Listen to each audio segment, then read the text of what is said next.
Maari bang tumayo ang tunay na Rocky baby? Magkakaroon tayo ng problema rito. Akala nyo naman yun lang kayo nakakita na rapper na makapalang salamin, nakalaylay ang mga panganyo na parang si Pampaamparang biglang pumasok si Tito Badang sa pintong kulay itim at nagsimulang bugbugin siya ng mas malala kaysa dati. Dati na silang hiwalay, hinahagis siya sa mga bangin. Engi, mga OG, ito na ang pagbabalik ng oh teka, hindi nga, nagbibiro lang ako, hihay. Hindi nga talaga sinabi ang iniisip ko, diba? Miss Pipay. At sabi nga pala ni Endo, don't ever rush. Sabi nga ni Silencer sa flip top, huwag kang magmamadali, matuto kong sumunod sa pila. Bakit ano ka? Spoiled ang mga feministang babae nga pala ay mahal si Rocky baby. Tsaka tsaka tsaka, pwedeng leading lady, sawang-sawa na ako sa kanila. Tingnan mo sila, palakad-lakad, hinahawakan ng kaliwat kanan na bayag. Binabastos ang sino man iyon, oo, pero ang cute ko, diba? Oo, siguro sa ulo ay may maluwag na turnilyo, pero hindi naman mas malala sa nangyayari sa kwarto ng mga magulang ninyo. Minsan gusto kong lumabas sa TV at magwala na lang, pero hindi pwede, pero ayos lang kay Mr. Baklas na sa universe na makipagtalik sa patay na kuliglig. Ang puwit ko ay nasa labi mo, ang puwit ko ay nasa labi mong mahilig. At kung suswertehin ako, baka bigyan mo pa to ng konting halik. At yan ang mensaheng binibigay natin sa mga bata paslet at umaasa tayong hindi nila alam kung ano ang klitoris ng babae. Siyempre malalaman nila kung ano ang makikipagtalik na grabe pagdating ng graded 4 may Discovery Channel na sila, diba? Mga mamal lang din naman tayo. Yung iba sa atin ay mga kanibal na hinihiwa ang ibang tao na parang melon. Pero kung pwede nating sipingan ng mga patay na hayop at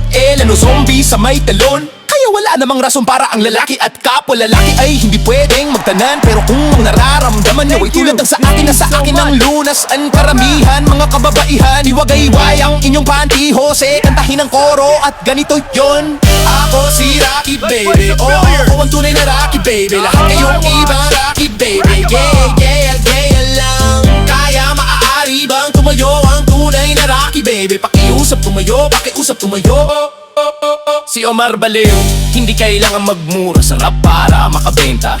Well, ako kailangan ko, kaya buwisit siya at buwisit din kayo na sangkaterba. Akala nyo ba may paki ako sa rap award? Kalahati sa inyong mga kritiko ay hindi man lang ako masikmura. Lalo na ang tagalan ako, pero labo, paano kung manalo ka? Di ba nakakaasiwa? Bakit para magsinungaling lang kayo? Para madala ako rito, para papuin ako rito sa tabi ni Tiffany Leo. Pucha, mas mabuti pa makipagpalit sa akin ang upuan. Si Mi Bining Beats, para makatabi ko si Naglat 9 at Mike Kosa, at marinig silang nagtatalo kung sino ang unang pinagbigyan niya ng oral. Ipinahiya ako ng maliit na bruwang yan sa MPV. Oo, cute siya pero mukhang kasal siya kay Duwende. Dapat i-download ko ang audio niya sa MPT at ipakita sa buong mundo kung paano mo binigyan si Rocky baby ng sakit. Sawang-sawa na ako sa inyong mga girl at boy groups. Puro inis lang ang dala nyo, kaya ipinadala ako rito para kayo'y masapok. At may 1 milyon pang katulad ko na nagmumurang parang ako, na walang pake na parang ako, na kung manamit ay parang ako, lumakad magsalita at umasta na parang ako. At baka sila na ang susunod na sikat pero hindi eksaktong ako. Ako si Rocky baby, oh ako ang tunay na Rocky baby. Lahat kayong ibang Rocky baby, yeah lang. Kaya maaari bang tumayo ang tunay na Rocky baby? Pakiusap tumayo, pakiusap tumayo.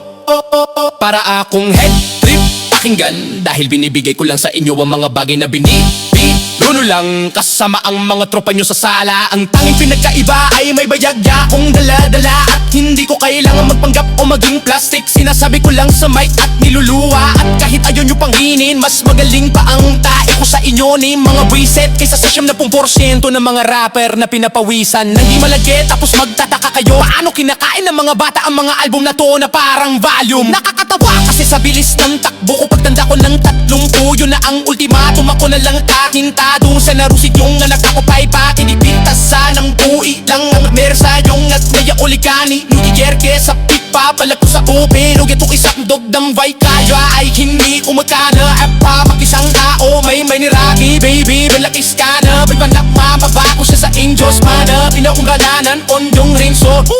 Masapakim ng pangipadido, sumasiyo ng walang agumate na alawang ambing para at todo ang masawsara. Maaari bang tumayo ang tunay na Rocky baby? Hindi pa kasaki sa asat mapantaliring yan sagbamot tumay. Oh yeah. Ako si Rocky baby, oo ang tunay na Rocky baby. Lahat kayong ibang Rocky baby, gea lang. Kaya maaari bang tumayo ang tunay na Rocky baby? Pakiusap tumayo, pakiusap tumayo. Okay.